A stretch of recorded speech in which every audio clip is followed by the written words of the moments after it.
بغیر کسی طبیب کے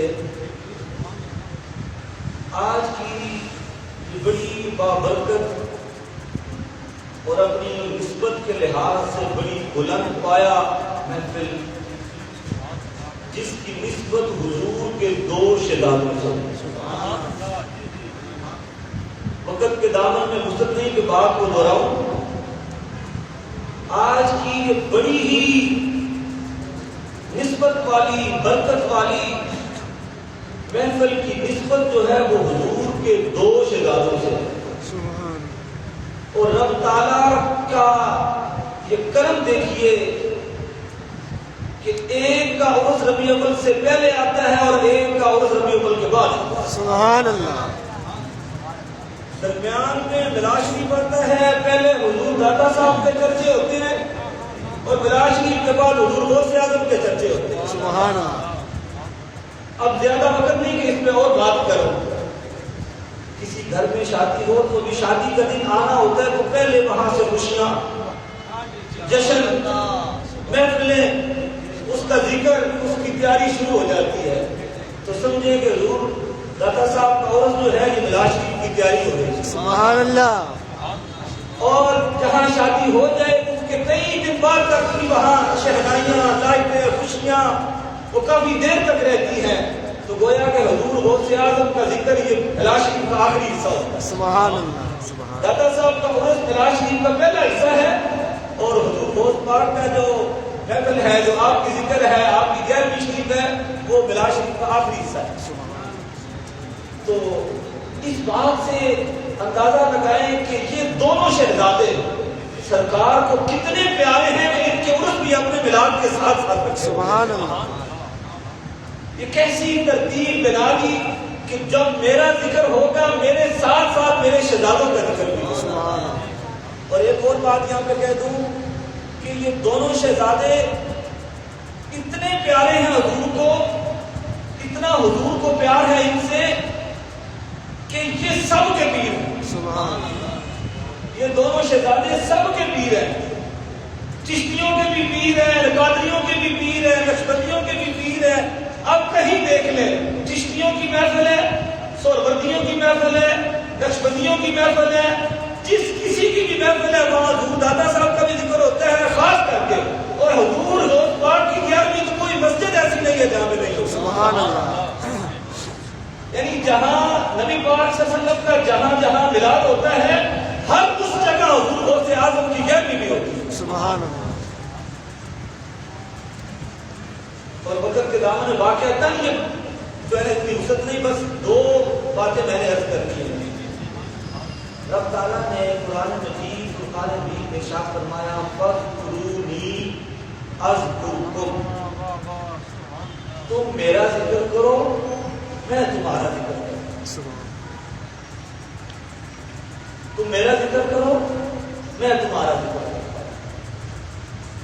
تم مجھے مصیبت میں یاد کرو، مشکل میں یاد کرو، میں تمہیں عطا بن کے یاد کروں، میں تمہاری مشکل کشائی کروں، تم مجھے محفل میں یاد کرو، میں تمہیں اس سے اچھی محفل میں یاد کروں، میں فرشتوں کی محفل میں تمہارا ذکر کروں، تم میرا ذکر کرو میں تمہارا ذکر کرتا ہوں۔ اب جو استادوں نے بات پڑھائی ہے نا وہ یہ ہے،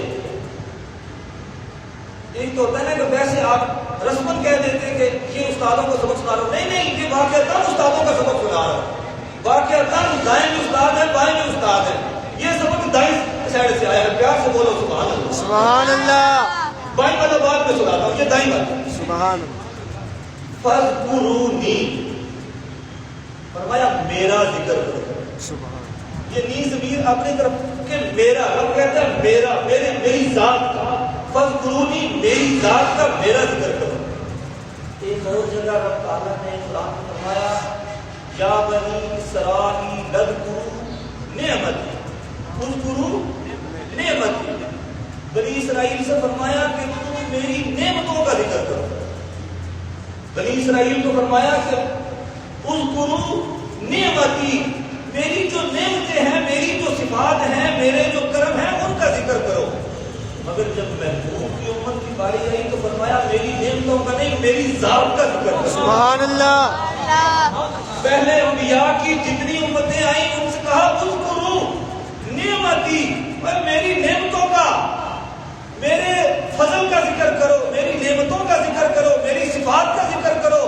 مگر جب کہا نا کنتم خیر امت، کہا تم میری ذات کا ذکر کرو. پہلی امتیں میری صفات کا ذکر کریں، تم میری ذات کا ذکر کرو. سبحان اللہ. کہا فاذکرونی، تم میرا ذکر کرو، اذکرکم، میں تمہارا ذکر کرتا ہوں.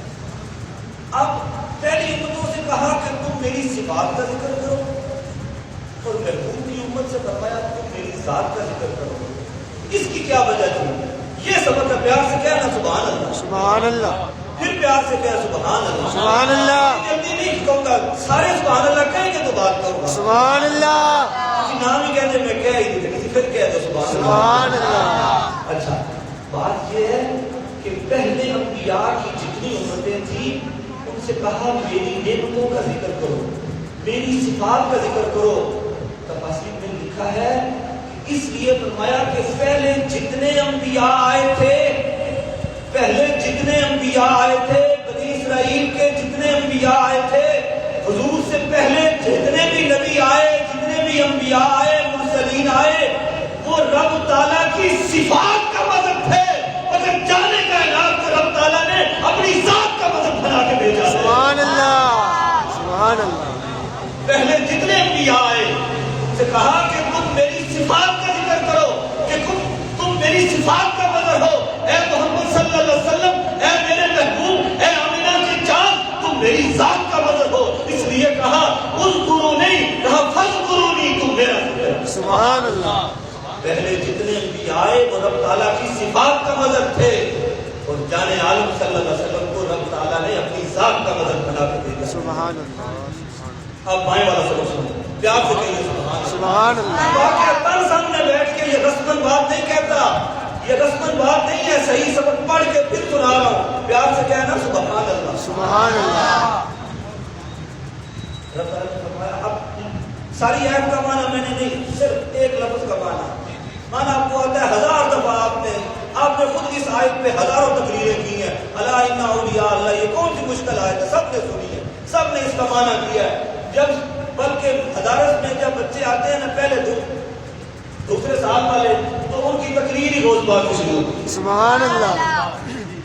یہ تو ہمارے جو چھوٹے چھوٹے تحقیق والے ساتھی ہیں نا وہ بھی اولیاء اللہ سے تقریر شروع کرتے سبحان ہیں. دوست بات کا واقعہ سنایا، چل بھائی تقریر شروع ہو. سبحان. ٹھیک ہے نا. یہ تو ہمارے چھوٹے چھوٹے جو بچے ہیں وہ سناتے ہیں. مگر اس میں جو استادوں کا ایک سبق ہے نا وہ نکیا ہو جانا، بڑے ہو جانا نہیں، نکیا ہو جانا سبق سنانا ہوتا ہے. اگر شکر استاد آگے کے سامنے سے چلو پھر سنا دیجیے. سبحان اللہ. فرمایا اولیاء اللہ، فرمایا اولیاء اللہ. لفظ اولیاء یہ ولی کی جمع، لفظ اولیاء یہ ولی کی جمع ہے. ولی جو ہے یہ نکلا ہے غلام. سمجھ آ گئی نا؟ تو کہ جو استاد کا سبق ہے جامعہ دنیا سے ہر نہیں کہہ دوں کہ یہ سبق ہے استاد پڑھاتا ہے، دنیا نہیں پڑھاتا ہے، کیونکہ ان کی اسپیشل لسٹ ہے استاد. سبحان اللہ. اس سبق کے وچ تو پورے لاہور جا کے نا کہ یہ سبق تو آکھن گے کہ ایک کوئی استاد نہ لین دی لوڑ نہیں. لوگوں کو لگ سمجھ جاتی کہ کوئی سیلا اڑ جائے صحیح کتنے نہ نکلے.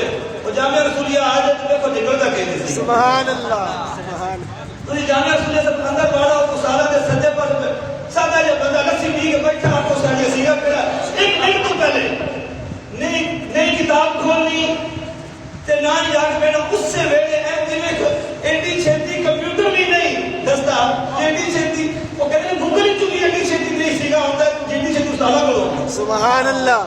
سبحان اللہ. اچھا پیار میں کون سبحان اللہ. سبحان اللہ. اچھا بلا یہ ولی جو نکلا ہے غلام، اس کا معنی ہے مددگار، نصرت، دوست.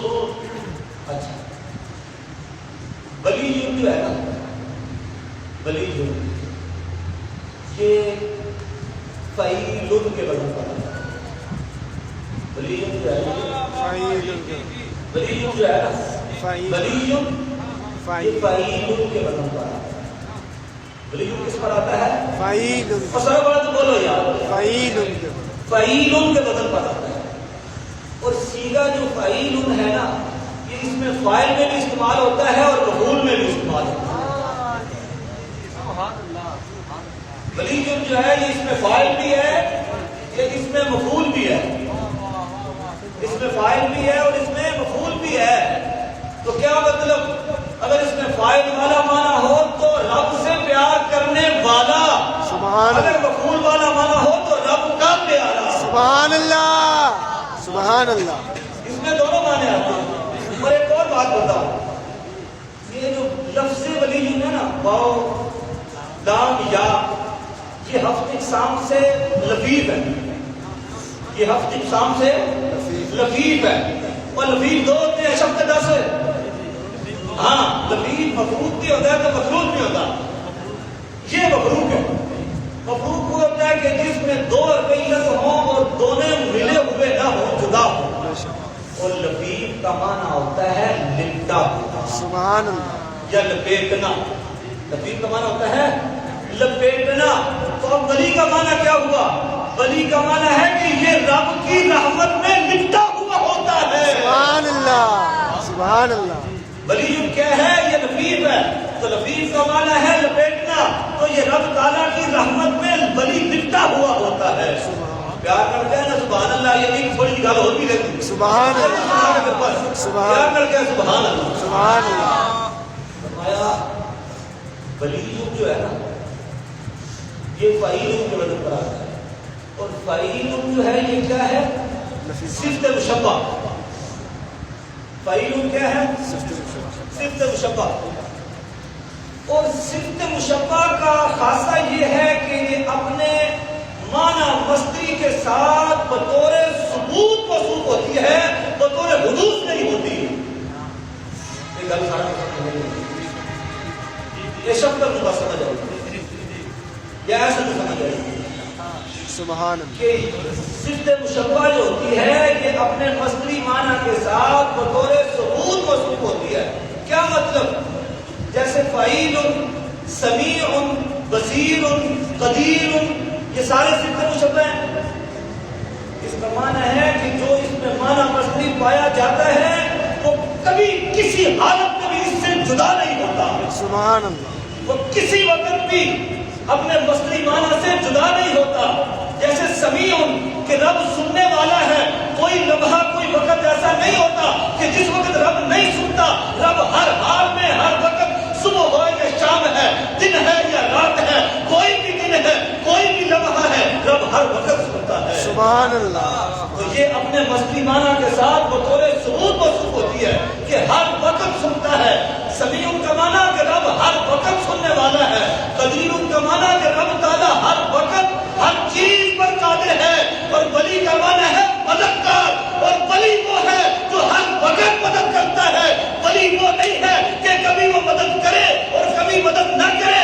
یہ لفظ نہیں, یہ وہ صفت مشبہ بتاتی ہے کہ ولی کا معنی یہ ہے کہ ولی صبح کو بھی مدد میں آتا ہے, شام بھی مدد کرتا ہے, دن کو بھی مدد کرتا ہے, رات کو بھی مدد کرتا ہے. کوئی نیک پاک آ جائے تب بھی مدد کرتا ہے. میرے دادا کی بارگاہ میں جا کے دیکھو, گناہگار سے گناہگار بھی آ جائے, پاپی سے پاپی بھی آ جائے, رب تعالیٰ دادا کی بارگاہ میں اسے بھی نواز کے پوچھتا ہے. سبحان اللہ سبحان اللہ. یہ صفت مشبہ کا یہ مطلب ہے کہ یہ اپنے مصدری معنی کے ساتھ بطور ثبوت موصوف ہوتی ہے.